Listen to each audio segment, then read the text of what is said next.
that's a question I've been wrestling with. One of the questions was, what's your community? And I think the first time that I felt like I knew, the first time that I felt like I was at home was when I found people who were passionate about the work that I do. And so it became so important to me that I think I wrapped my identity into that. And I'm very aware that that's not necessarily healthy or good or the truth about me. And part of this work has been trying to get at what is my identity. But I think we don't talk about this in the show, but I also, I had a sort of a challenging home life.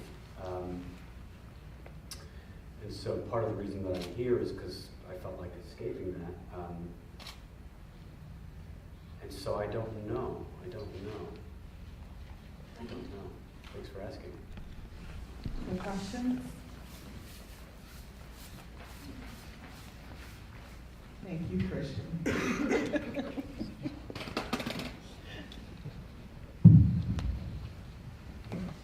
Hi. I'm wondering how you feel about your friends that are insensitive. Are you more forgiving? Are they still your friends? How do you handle that in your relationships? Yeah, we were just talking about this. It depends on the friend, it depends on the frequency, and it depends on the severity of what they say. I think for a lot of years, I would laugh along and not be the butt of the joke by laughing with them. And I think increasingly, I'm developing an awareness of letting somebody know. And we've been talking about this. Yeah. Nataly was like, tell them, say something.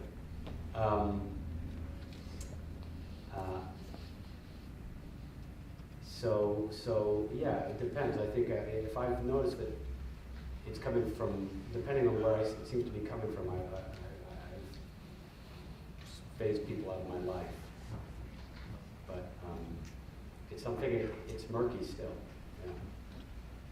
Can I pose that same question to Nataly? I think for me, it's, I try to educate my friends. So I had, situations, I had massive rows with friends of mine who were like, why are you not doing this or this? And, they're being mad at me that they had to go according to my needs.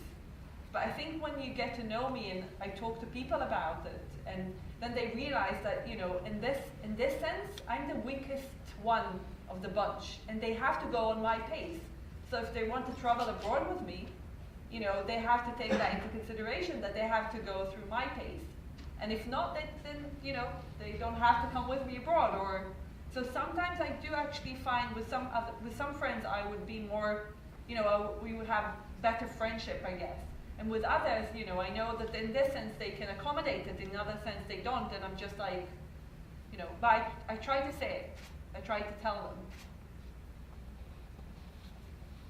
Questions? Sorry, right there. I don't think I need a mic, thanks. I don't have as much a question as a comment, but just wanted to tip my hat to you for not being a bystander with your girlfriends in the bar. Oh, yeah. Looking after them, that was good. And another thing was exercise unbelievable restraint not decking that guy. Have you reevaluated your friendship with the guy who needed to apologize for you? Yeah, he's not in my life. That's a good one. All right. I don't need a mic. I want to thank you for doing this. I really enjoyed it. But my question is, what's next? Because these stories that you're telling goes beyond your person and your personal experience, wouldn't it?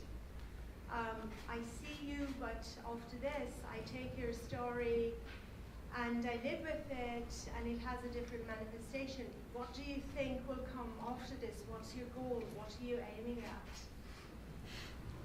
Oh, that's a good question. the way I work is, when Guy asked me to come and do this project, and I said to him, I don't write in advance because I want to come here and I want to, start to learn about America. All I know about America is from films and the media. And I know by now, how people think about Israel because of media and films, that it doesn't necessarily mean that that's the reality of it.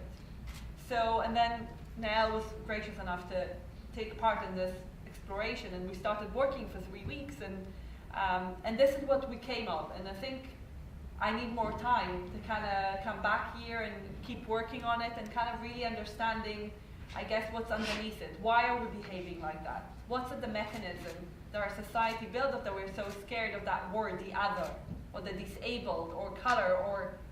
So for me, it's the beginning of an exploration of something that I feel that needs to be bigger. And I think, to further your, answer your question, I think it's just to create a space like this, where people are able just to own it and to own the conversation and to be able to ask a question they might not feel comfortable asking in their day-to-day lives. Nataly, at some point, referred to hoping that this project, or not only this project, but doing work that uses empathy as a political tool. And I think that's also a goal of this project. All right, we have time for more questions. So, I feel like there's a sort of dichotomy here. You have, Nael, having like multiple others Yep. that constitute who you are. Mm-hmm. And with you, Nataly, I get a sense that you're wrapped around a single sort of my disability. Yeah. This is my otherness, and I'm curious to see. So it's like you're having this fight of what is that one other. Yeah. And I'm curious to see if you have this. Are you experiencing any other others that you're not giving room to, or just not discussing, or I don't know. I'm just. Due to the fact that we had 50 minutes, Yeah. because I think we have 2 more shows. Yeah, we have A lot of that didn't material make it. that left outside, and we decided, just in the sense of the show, to kind of focus on 2 things. So Nael had one strength, and mine was other. But yes, in my life I have many. We don't have time maybe to speak about it, but I definitely have different issues with different othering in my life, but especially in Israel. You can't really help it, escape it. Or even just as a woman, we have many stories. But we just decided just for this specific, because it's just the beginning of the process, to kind of focus on one thing for 50 minutes. So that's the decision that we made. Is this the format that you always follow? The shape of the performance? You mean the kind of reading? Yeah. This is a Guy's suggestion for the time that we had, and for the Israeli stage. Maybe you should say a few things about Yeah, our process. this- This is this- Guy's director, and he also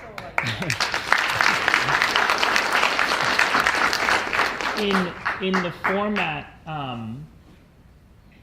we actually I'll just give you a picture of what it looked like. So over three weeks of conversations, we recorded every single conversation that we had.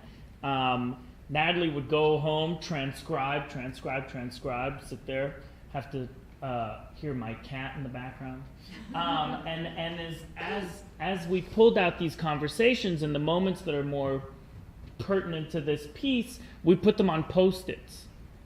So we had the 23andMe Post-it. We had the librarian asking Nataly, "Are you okay?" Post-it. We had just recently the Post-it of this guy who said, "I'm superior to you," Post-it.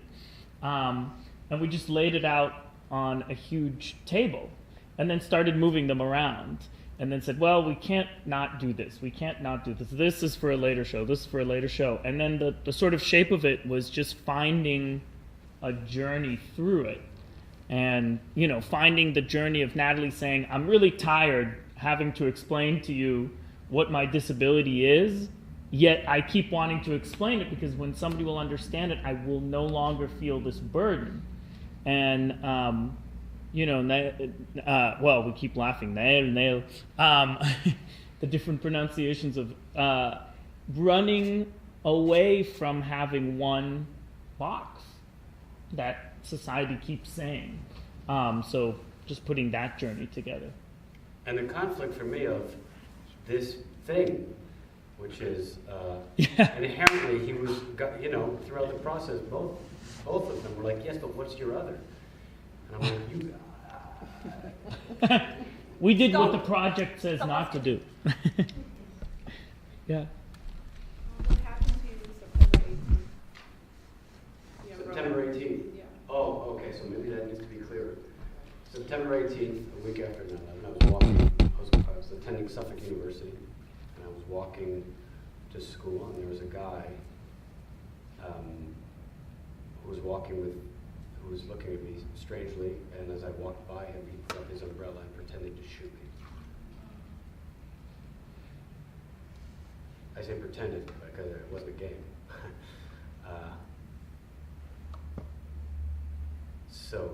So that story to me is about, and it didn't strike me right away of why, and then I was like, oh, that's what's going on. You know, and it was a scary time for everyone, for many reasons. And so that was a very unexpected moment for me. Natalie, did you ever ask your husband if he was angry at you that day? Okay, you walking around the cobblestone, the streets of Hartford. Bring the mic over here. Answer. We were actually talking about it yesterday, and you know, I think when you live with someone with disability, it's not the easiest. You know, he fell in love with me, you know, as a person, and then when you start living with someone, you start realizing that this is an issue in your life that you need to address, and we always have to think, like when we're traveling, we always have to, right? We have to think how we do it. So, you know, he can be the most spontaneous guy, but the minute he lives with me, he needs to start thinking of things and how to do it. And that's not an easy thing to do. And also, you know, to put that, you know, he needs to really think of my disability 24/7. That's also like a huge thing to ask. But I think we talk about it a lot, like something that we really address all the time, and how we live our life together and how we can do it. So you know, that we can both find ourselves accommodating each other's needs, because in a way we all feel others in you know, different ways. So I guess we have that conversation a lot at our home. We address it a lot.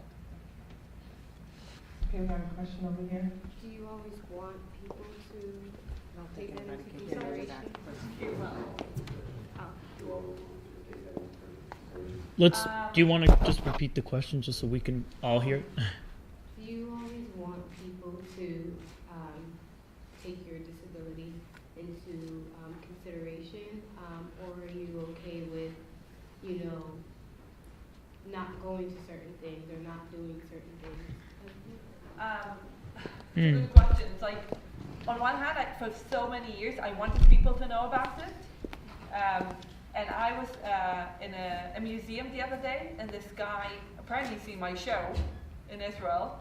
And then he said to me, he was whispering in my ear, do you want to take the elevators just over there? I was like, he knows about my disability? All of a sudden I was like, oh, no, I'm fine. So I have that kind of, on one hand I want everyone to know, and I want everyone to help me when I need it, and you know, and now. And on the other hand, it's like, because my disability is not very apparent to everyone and takes time to see it, then I'm quite liking the fact that, you know, I can choose when it's open to everyone. So I'm in that conflict that's all the time. On one hand I want them, and then I don't want them. So that's my life in a way. I think that's a great question to kind of pose to the audience.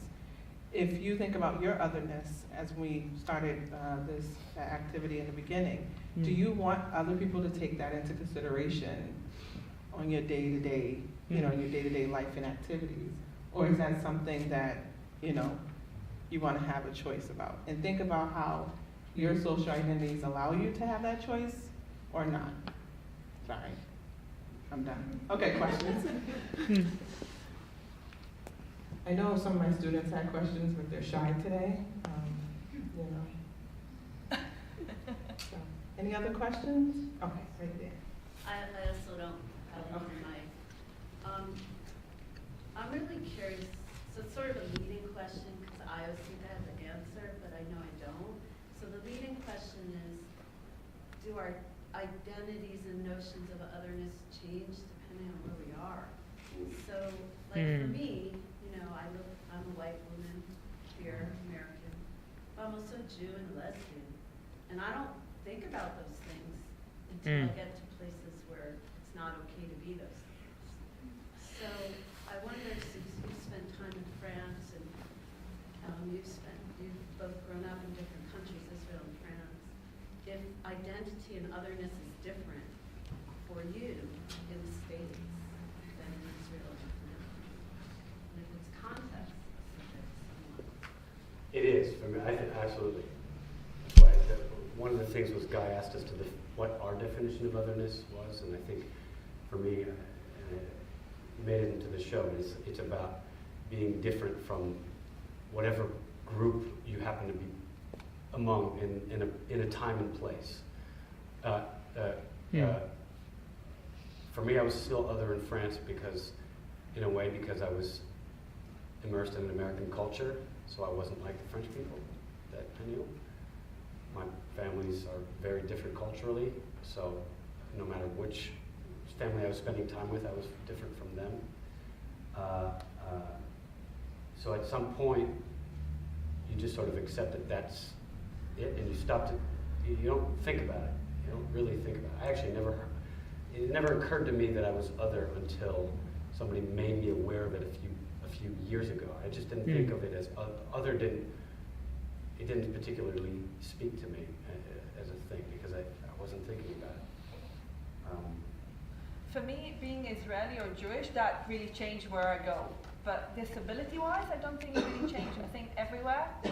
Maybe in Sweden, I've seen more disabled people, around outside. But in most countries that I've been to, and I've been to quite a lot, and disability is still something that people don't talk about, address it. Especially, the public sphere, wherever you go, is not.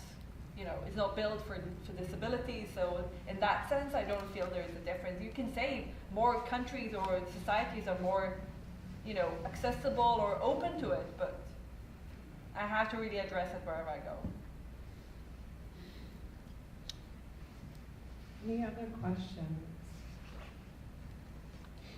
I think this presentation was fabulous. Thank you. And I actually was able to see your other show. And so I was surprised because I was like, oh, I'm going there, I'm going to get a sneak peek so I know what's going to happen at Bunker Hill. And then Kai said, oh, no, you're not going to know what's happening. No one knows, this is exclusive, But I really appreciate it because I think this is a great way of, participating in the dialogue about otherness and doing it in a way that, allows us to see it in artistic form. And, it just kind of really, I feel like it's going to enhance our lecture later, right? Sociology students, yes. It's going to enhance the classroom later to really kind of explore this because we do look at, usually gender, race, maybe sexual identity, maybe religion, but we don't think about other things and just kind of making us aware that there are other ways that we can look at otherness as well. So, yes. Yeah. I just want to take a moment and thank Latasha for moderating this dialogue. Latasha and I realized that we're both Brookline High alums. And also thank all of you for your kindness. This type of performance is, believe me, they were very nervous before they stepped on stage. And so was I, because we have no idea how we react, how people will react when we share something that's inside of us. And you've all been extremely kind, not only in the act of receiving the Othering project, but also responding to it. And I'm really grateful for this type of space. And for all of your questions, even the ones that felt more difficult, because I think it's, in order for us to get to a place where society will be a more inclusive one, we have to go through these more difficult questions together. So thank you so much for having us. and we look forward to continuing the dialogue together. Thank you.